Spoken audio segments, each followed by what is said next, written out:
Welcome back. I'm Stephen Kidd of HUD's Office of Public and Indian Housing. In this segment, we'll walk through the steps of EBLL response for other coverage units in a multi-unit property. When an environmental investigation identifies lead-based paint hazards in the index unit of a public housing property, the PHA has additional testing and control responsibilities for other covered units in the property. The required actions for other covered units in the property must be taken at the same time as the actions for the index unit where the EBLL child lives. The timeline for EBLL response steps concerning other covered units begins the day the PHA receives the environmental investigation results indicating lead-based paint hazards in the index unit.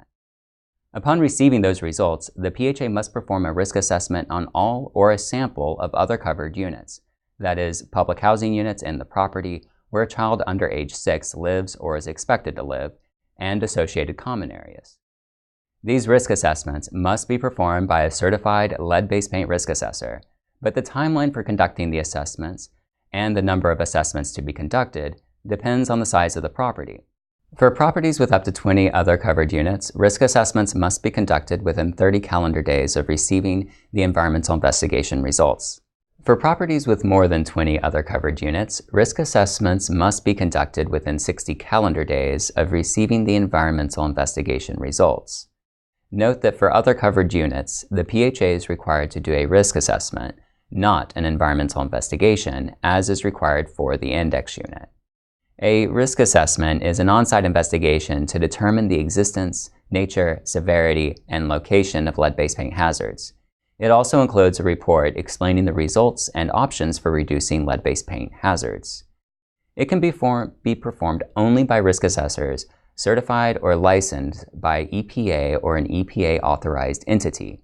Depending on the size of the property, the Lead-Safe Housing Rule allows PHAs to perform risk assessments on a random sample of other covered units in the property, rather than all of them.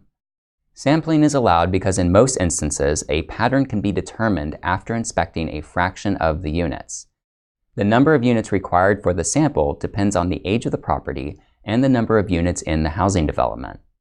While a PHA may, for their own strategic reasons, choose to conduct risk assessments on all the other covered units in the property, random sampling is allowed for pre-1960 properties with more than 20 covered units, and for properties built between 1960 and 1977 with more than 10 covered units.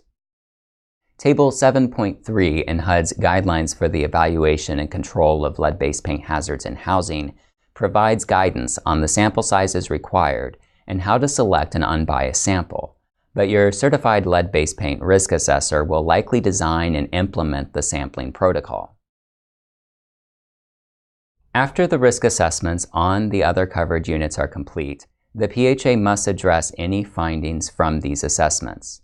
Since many of the requirements for occupant protections, control work, clearance, and ongoing maintenance are the same for other covered units as for the index units, much of the information has already been covered in the previous video segment. However, we will briefly review the steps involved and highlight any ways in which the steps for other covered units differ from the steps for index units. The first step is to consider whether the risk assessment identified lead-based paint hazards in any of the other covered units tested. If the risk assessments conclude that there are no lead-based paint hazards in any of the other covered units, the PHA needs to notify residents of the tested units and HUD of the results of the risk assessment, and then the EBLL response is complete. However, if the risk assessments find lead-based paint hazards in one or more other covered units, the PHA must respond to those hazards. Responding to lead-based paint hazards in a covered unit is very similar to responding to lead-based paint hazards in an index unit. The same 6 steps, notify, protect, control, notify, maintain, and reevaluate, and the requirements apply equally to index and covered units. The video segment on EBLL response in the index unit covers these 6 steps in detail. There are 2 ways that the response steps for other covered units might differ from the steps for index units. First, if the risk assessment was done on a sample of units and the assessment revealed lead-based paint hazards in one or more units in the sample, then all the units and common areas in the sampling universe, that is the set of units from which the sample was selected, are presumed to have lead-based paint hazards. In other words, If you found lead-based paint hazards via sampling of covered units, then you must proceed under the assumption that all covered units of that similar construction also have lead-based paint hazards. This is a concept that your certified risk assessor will be familiar with and will be included in the report they provide.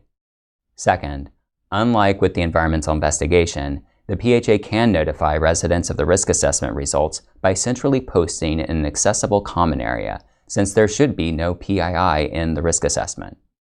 But whether by central posting, letter, or notice to each dwelling, these notifications must be completed within 15 calendar days of receiving the risk assessment results. At this point, our discussion of EBLL response and other covered units is complete. We are going to conclude by spending a few minutes on steps that PHAs can take right away to ensure full compliance with the amended lead-safe housing rule. The first step is to ensure that all lead-based paint testing required under the existing LSHR is already completed and the records are securely stored at the property and are available for inspection. If any lead-based paint remains after the abatement, it must be monitored as part of ongoing building operations to ensure that the abatement methods have not failed. Second, the PHA should determine whether any future lead evaluations and hazard control work will be performed by trained, certified staff or through contract. If new contracts require approval by the PHA's Board of Commissioners, the process should be started in advance of the need. The PHA should also make sure to identify a current contact person at the local or state health department for communication purposes.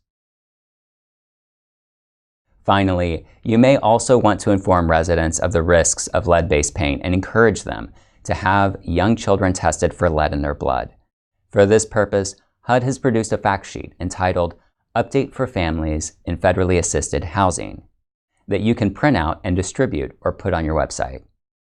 Before we close this section on public housing, we'll leave you with a list of key resources to help you comply with the requirements of the LSHR and LSHR amendment.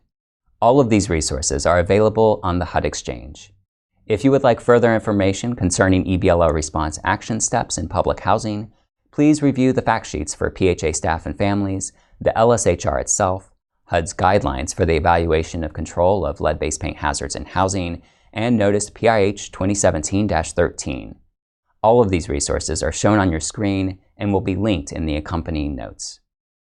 Please also watch our video segments on the HCV and PBV programs if you are involved in the administration of these programs.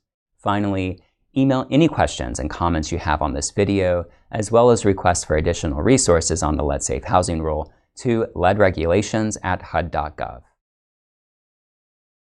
We now conclude the EBLL response steps for other covered units in public housing. We thank you for taking the time to join us.